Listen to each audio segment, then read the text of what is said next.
Hello everyone, today we'll talk about how to fix or how to solve Tinder keeps stopping. To know how to fix or how to solve Tinder keeps stopping, you should just go to settings as you see and you click.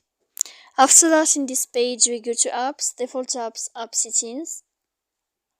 When you find this list, you will search about the application of Tinder. When you'll find this list of app info, you will enter to the window of first stop and we click OK.